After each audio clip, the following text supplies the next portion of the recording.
నిన్న సుధాకర్ రెడ్డి గారు ఇక్కడే ప్రెస్ మీట్ పెట్టి చెప్పారు. 11వ తారీఖున కంప్లైంట్ ఇచ్చి మెయిల్లో గుంటూరు ఎస్పీకి పంపిస్తే 10వ తారీఖునే లీగల్ ఒపీనియన్కి పంపించినట్టు రాసుకున్నారు. ఫ్యాబ్రికేటెడ్. ఆయన 11వ తారీఖు మెయిల్లో పంపించాడు, 10వ తారీఖునే వీళ్ళు రిఫర్ చేశారు. ఏంటిది అంటే ఒక ప్లాట్, ఒక ప్రీ ప్లాన్డ్గా చంద్రబాబు నాయుడు గారు లోకేష్ గారు చెప్పడం, ముందే పంపించడం, టకటక పంపించేటటువంటి కార్యక్రమం చేయటం. నేను 11వ తారీఖు, నేను 10వ తారీఖునే పంపించాను, పొరపాటున 11వ తారీఖు అని మా అసిస్టెంట్ దాని మీద నెంబర్ వేశాడు అని ఇందాక ఎక్కడో ప్రెస్ మీట్లో చెప్తున్నాడు.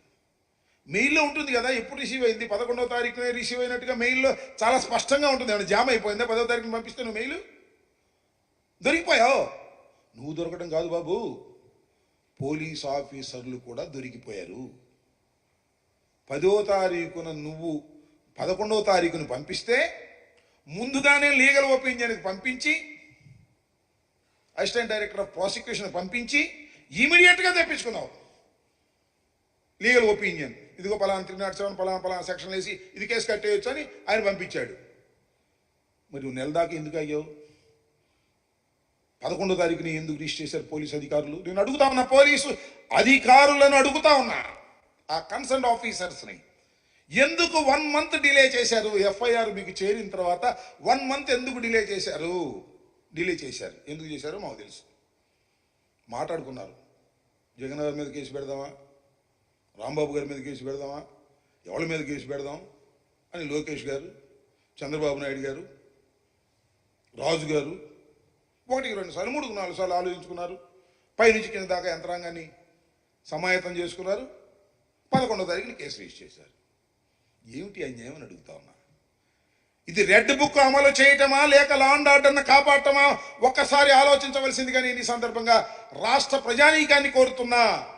దానితో పాటుగా పోలీసు అధికారుల్ని కింద నుంచి పైదాకా నేను ఒకటే చెప్పదలుచుకున్నా, పరిశీలించుకోండి. ఫాల్స్ కేసులు మీరు పెడుతున్నది ఎవరి మీద? రాష్ట్ర మాజీ ముఖ్యమంత్రి మీద. అంతేకాదు 2 ఐపీఎస్ ఆఫీసర్ల మీద, మీలాగా ఐపీఎస్ చదువుకొని మెరిట్లో వచ్చినటువంటి వ్యక్తుల మీద, ఒక డాక్టర్ మీద, మహిళా డాక్టర్ మీద మీరు కేసులు పెడుతున్నారు. ఎవరి ప్రోద్బలం? న్యాయం అయితే పెట్టండి, తప్పలేదు. If it is genuine, we have to register the case against anybody, no problem at all. Political ప్రెషర్కు మీరు లోనై కేసులు పెడితే అయిపోదు అప్పుడే కథ. చాలా కథ ఉంటుంది. కాలం గిర్రెని తిరిగి వస్తుంది. 5 సంవత్సరాల్లో నెల 15 రోజులు అయిపోయింది. మళ్ళా కాలం గిర్రెని తిరిగి వచ్చేటటువంటి పరిస్థితి ఉంటుందనే విషయాన్ని మర్చిపోతున్నారు. గుర్తుపెట్టుకోమని మనం చేస్తున్న ఫాల్స్ కేస్ 3 సంవత్సరాల క్రితం జరిగినటువంటి వ్యవహారాన్ని అంతవరకు ఏమి లీగల్ ఫైట్ లేకోకుండా, కేసు పెట్టుకోకుండా, ప్రైవేట్ కేసు పెట్టుకోకుండా, ప్రభుత్వం వచ్చిన తర్వాత ఆయన మళ్ళా ఎమ్మెల్యే అయిన తర్వాత, అధికార పార్టీ ఎమ్మెల్యే అయిన తర్వాత చంద్రబాబు నాయుడు గారి ఆశీస్సులతో లోకేష్ యొక్క సారథ్యంలో మీరు ముఖ్యమంత్రి గారి మీద, మాజీ ముఖ్యమంత్రి గారి మీద, 2 ఐపీఎస్ ఆఫీసర్ల మీద, ఒక డాక్టర్ మీద, ఒక పోలీస్ అధికారి మీద మీరు కేసులు పెడితే ఈ పాపం ఊరికే పోదు. ఇదే కబళించి వేస్తుంది. గుర్తుపెట్టుకోమని మనం చేస్తున్నా.